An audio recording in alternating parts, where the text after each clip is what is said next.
Good morning.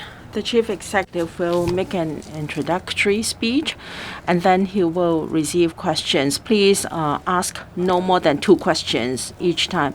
Good morning. Yesterday, I announced to you that the Central People's Government, in accordance with the National Security Law, issued me with a formal letter requesting a report. Yesterday afternoon, I submitted a report to the Central People's Government, and I also made a press conference, and then the Central People's Government supported my move.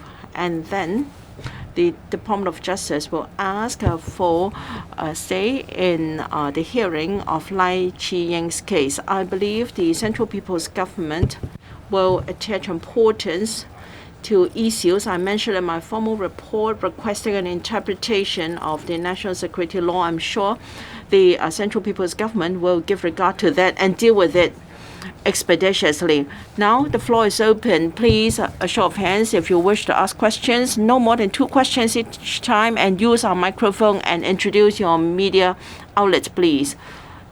The lady in front on the right. I'm from Phoenix TV. A question for the Chief Executive. Last evening, you submitted a report to the CPG. I'd like to know whether you have received any reply or communication, and pending the interpretation, if there are related cases on trial, what will be your response? And what about overseas lawyers with qualifications in Hong Kong? Will they be allowed to stand in similar trials? Well, I submitted a report on the request of the formal letter from the CPG. I understand that the CPG has already received it, and it will deal with it expeditiously. I feel the high importance attached to it by the CPG. As regards interpretation of the national security law, let me stress once again that this time round we have to answer a question. That is, based on the legislative intent and objective of the national security law, can an overseas solicitor or barrister who is not qualified to practice generally in Hong Kong participate by any means in the handling of work in cases concerning offences endangering national security? First of all, Timothy Irwin, KC, applied to be Lai Chi-ying's legal representative. This is the first of its kind in national security laws, so we do not have any precedent. Now, the request for an interpretation is only about overseas solicitors or barristers who is not qualified to practice generally in Hong Kong. Now, if we talk about someone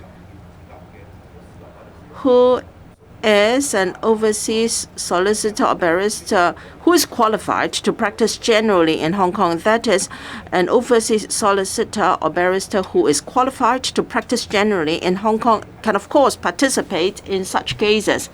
I made it very clear yesterday. We mainly target at overseas solicitors or barristers who is not qualified to practice generally in Hong Kong. The definition is crystal clear, and people who fall outside the definition will not be affected. Next question, the gentleman on the left in the front row. Questions from the South China Morning Post. The first question is whether this interpretation of the national security law and the resulting adjournment of Jimmy Lyle's trial is unfair to him, as the defendant has expectations that the trial will begin on Thursday, and he has been arrested for 2 years. Will there also be an extra NPCSC meeting to deal with this issue soon, since the next session will be in December? And the second question is, which article of the national security law is the government asking Beijing to interpret? Does this essentially amount to adding a new article to the national security law or amending the law? Thank you.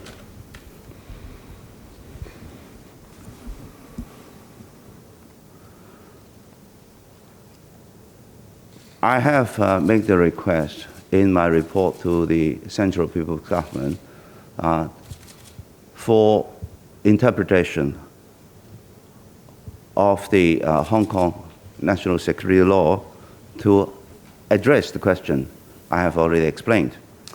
It will be up to the National People's Congress Standing Committee to decide how to go about it.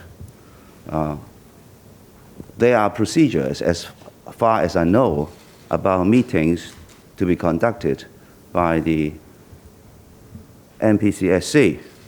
This is a matter for the NPCSC. How eventually, as a result of my request, the interpretation will be made, of course, is the prerogative and the absolute authority of the NPCSC. At the present moment, I'm only requesting for an interpretation of the law to address my question. How eventually that interpretation will be a decision by the NPCSC. I will leave it to the decision of the NPCSC. Due to time constraint, we will take one more question. On the left, the lady at the back. I'm from TVB. Just then you mentioned the report submitted to the Central People's Government. How long will it take? Now for Jimmy Lai's case, does that mean that the trial will not start on Thursday? How long will the adjournment be? Do we have to wait till the interpretation from the NPCSC? Now the Hong Kong and Macau Affairs Office said that the court disregarded the national security law by treating the case in line with other general cases. Does that amount to pressure on the courts? Will there be reforms to the court system? The CPG, for the matter to be submitted for consideration of interpretation by the MP. 對唔住啊，我用返中文答你。I will switch to Chinese now.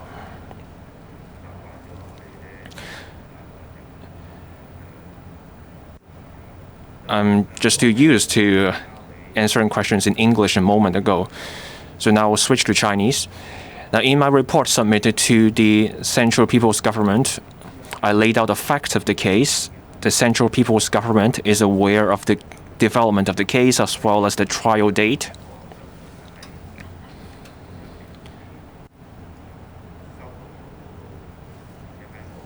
The CPG has indicated receipt of my report. I believe the CPG will attach importance to the matter and handle it expeditiously. I believe the Central People's Government will deal with the matter and arrive at a decision as quickly as possible.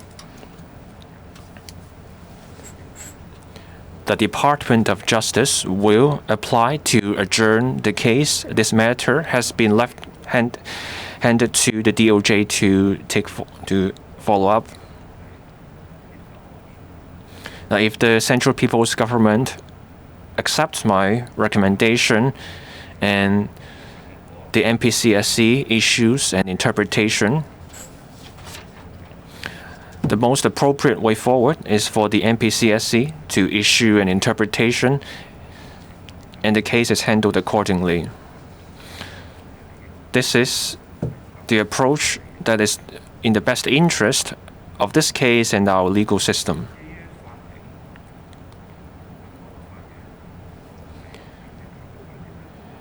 For Hong Kong's court, whichever level it is, the courts handle cases, they deal with the grounds for appeal and evidence. They go by Hong Kong's legal principles and norms. I respect the way our courts handle our cases, but as the Chief Executive and the Chairperson of the Committee for Safeguarding National Security, I have to consider